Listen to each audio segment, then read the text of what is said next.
I am Irving Martinez, and I don't expect you to believe what I am about to tell you.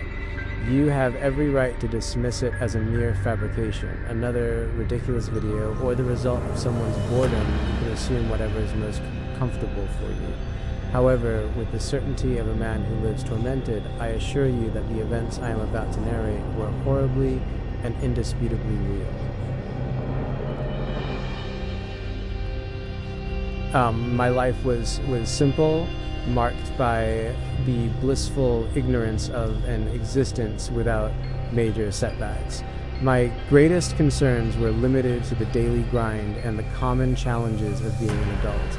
My world, the one I once knew filled with laughter, the warmth of the sun on my face, and an almost childish joy thanks to my ignorance of the true darkness that surrounds us, collapsed with a violence that still echoes in my soul.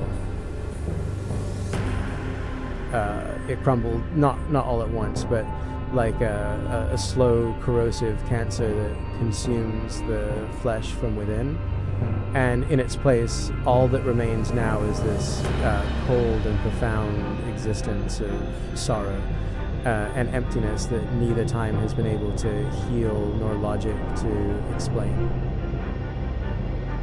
A few months ago, I decided to visit Imbert, my parents' hometown in Puerto Plata, Dominican Republic.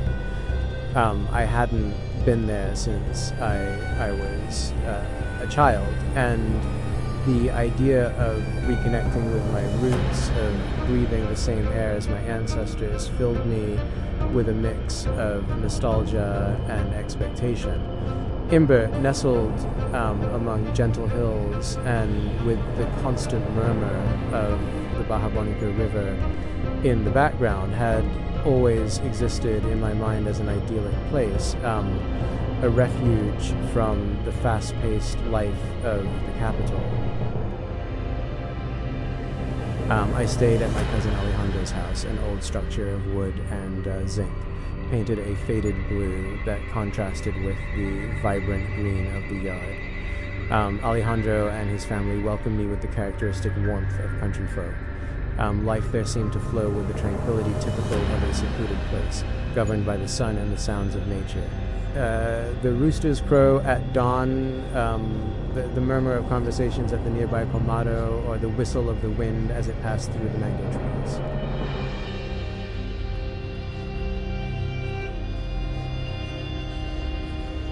However, despite the apparent serenity, there was something strange in the atmosphere, a subtle tension that floated in the air as night fell. It wasn't palpable, but it could be felt in the dense silence that settled in after families retired to their homes.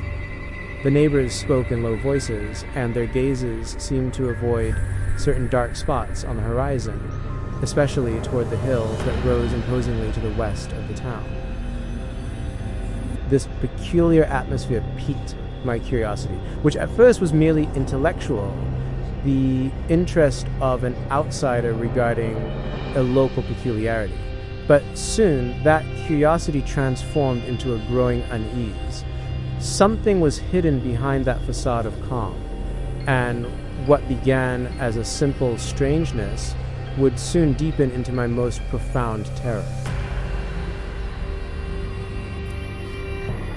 Near my cousin Alejandro's house lived Don Miguel, a peculiar and reserved elderly man who avoided any social interaction.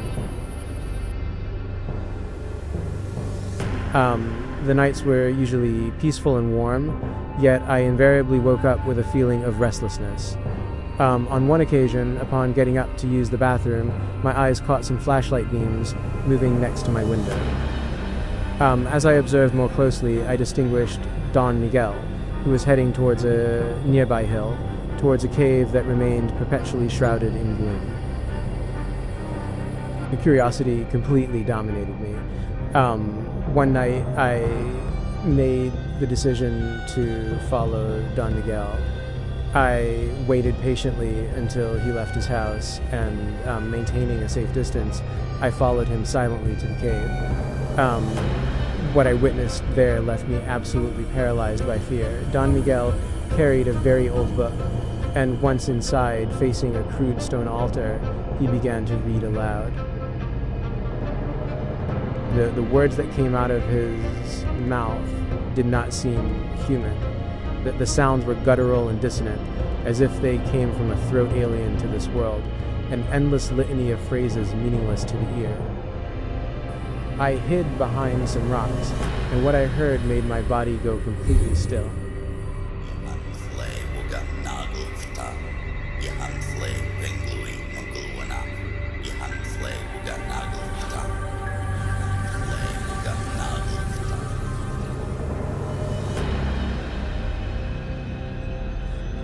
Don Miguel mumbled.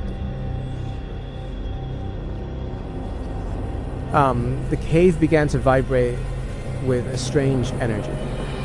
The shadows on the walls seemed to move with a life of their own, and a feeling of inhuman cold filled the air. I could feel the horror invading every fiber of my being, paralyzing me with an intensity I had never experienced. While Don Miguel continued his prayer, the rocky walls of that cavern came alive, revealing visions of beings that defied comprehension and my earthly logic. They were ancestral entities, primeval things manifesting into perceived reality, physical beings whose names, mumbled by Don Miguel, should not be uttered by human lips. Their forms, indescribable and beyond all logic, were at once physical and ethereal. Their nature, both tangible and spectral, intensified my confusion in the face of such a vision.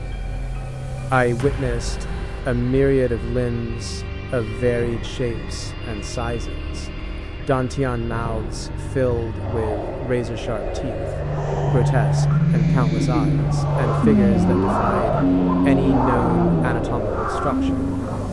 The air grew heavy with a nauseating, putrid stench that exacerbated my already ragged breathing.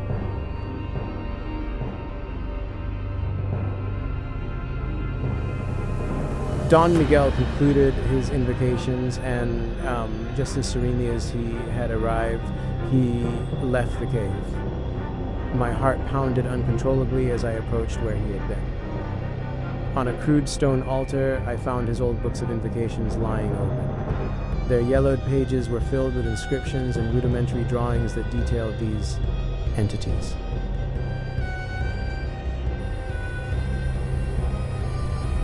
I read names like Zeghorat, Zalatothep, and Minaroth, each accompanied by descriptions of their immense power and dominion over reality itself.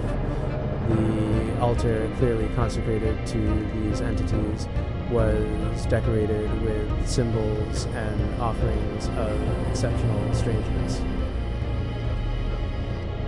The profound knowledge, the terrifying visions, and the inescapable presence of the supernatural plunged me into a deep state of perturbation. The certainties and logic of the world I knew shattered before the magnitude and horror of what I had just witnessed. I retreated from the cave with a feeling of absolute desolation. The merits and achievements of human existence were rendered meaningless against these hidden truths and cosmic supernatural horrors. I understood that humanity was nothing more than a minuscule accident, an insignificant speck of dust in a vast, terrifying, and barely known universe, a universe dominated by unthinkable entities, beings whose nature and purposes completely transcended our comprehension. In the grand cosmic scheme, we were utterly irrelevant. I wonder if the moans I hear at night are real, or if they are echoes of my own shattered mind.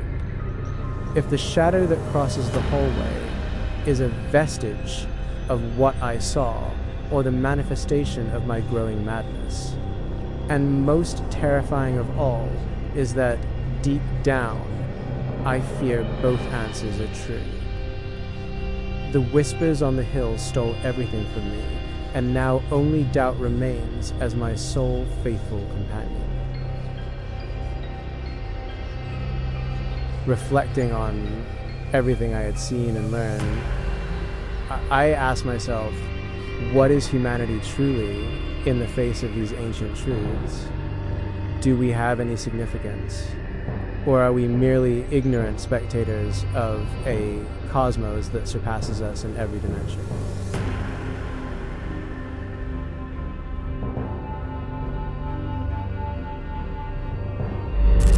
Subscribe and activate the bell so you don't miss the stories.